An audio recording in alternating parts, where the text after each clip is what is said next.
Hello and welcome to Brimwood Farm. Now you might remember that I keep Ixworth chickens. They're a rare breed, originally based from Suffolk in England. They're a dual purpose breed, providing both meat and eggs. And I've been trying to establish a new flock for the future farm. Sadly, my flock got by a fox about 18 months ago, and you might remember how devastated I was. This is Eddie Senior's son. Eddie was showcased in my first ever chicken check-in, which I'll just link up here, and you can check him out. But this is his son, and I just happened to have a few eggs left over when the fox came, and I incubated them, and unfortunately only one was fertile, one was hatched, and that was Eddie Jr. here. Now, to be quite honest with you, I can't believe it's taken me this long to get this sorted, because I am trying to sort of establish little business income streams that I can remove from here to the farm. So really, I should have been on it when it came to my Ixworth flock, because when I did have my hens, the eggs sold well, the birds were great to eat, the cockerels, and it was a good, lovely little rare breed income stream for me. So what I've done is I have gone out, and if I get this box, we have new Ixworth eggs. So we've got 6 eggs. I'm hoping, of course, that we're going to get 3 or 4 hens, so that we can pair them up with Eddie Jr. and then we can start to have some babies. Now, these arrived the other day, so they're not in the incubator yet.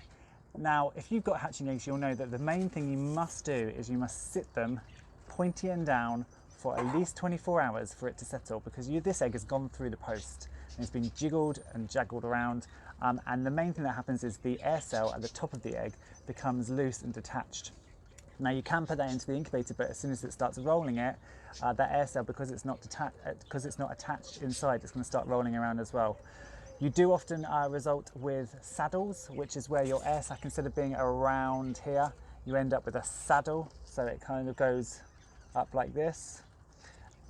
You can still hatch chicks with that. It's just a little bit more difficult because obviously the air sac is a weird shape, so when it comes to hatching, they can either have a too big saddle or they can have a too small saddle and not enough room to turn around. But I'm hoping that these are going to be fertile and we're going to hatch some hens. Funnily enough, on the subject of hatching eggs, I don't know about you, but I am having real difficulty with anything other than chickens. Chicken hatching eggs through the post haven't been a major issue for me. Quails, nothing. Pheasants, nothing. You'll remember I've got those crazy chicks that I talked about last week. Again, the video for that is up here. But I also had some monals, some silver pheasants, some pharaoh pheasants in, and none of those eggs made it. I don't know whether the egg makeup of other birds other than chickens is slightly different, or they're slightly more fragile or susceptible, but they just don't seem to make it through the post. Chicken eggs, on the other hand, I tend to get a 60–70% hatch rate if they're fertile from hatching eggs in the post. So fingers crossed for these guys.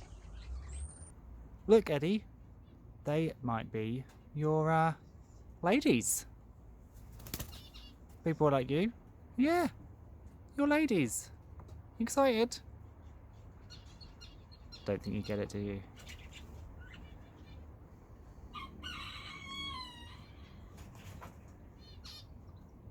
Now, you know what I'm like, guys, so I can't only put chicken eggs on. So I'm going to put in those 6 Ixworth eggs, but I'm also going to put in some lovely quail.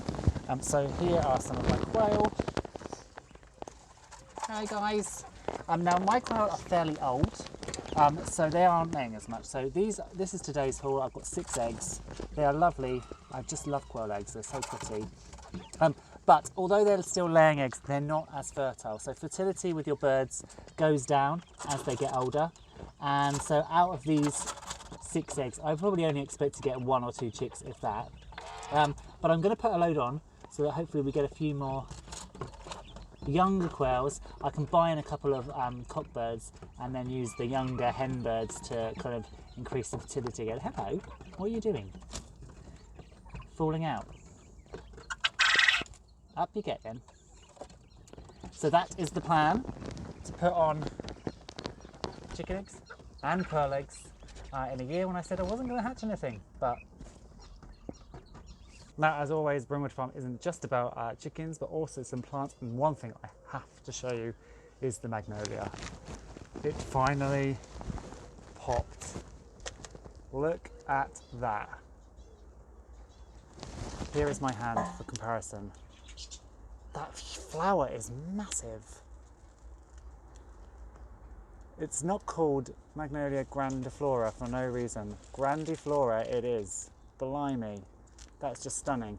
So if you remember, this plant is going to go in the middle of the wildflower meadow. It's going to be a huge tree and it's going to be covered in these flowers in the summer. And I just think it was definitely the right choice. It looks amazing. Magnificent even. I love it. Look at that. And from far away as well. It really pops. Beautiful, beautiful plant. Really, really happy with it. And actually this sort of little flower patch of the garden is going really well. So you've got the verbenas coming out. There's our lovely little Reeves cockerel, Adam.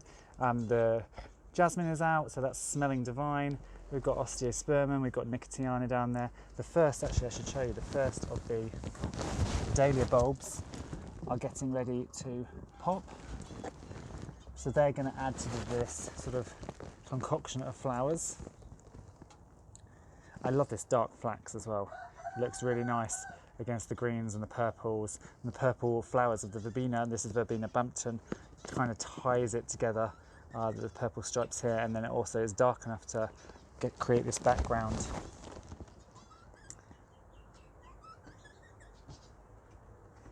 So it's looking really, really good.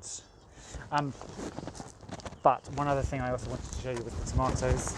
So let's go through the flower patch, down the garden. Oh, look, we also have a pumpkin flower. Very excited about that. First pumpkin flower of the season. I feel like it's about to absolutely pour. Let's go into the greenhouse.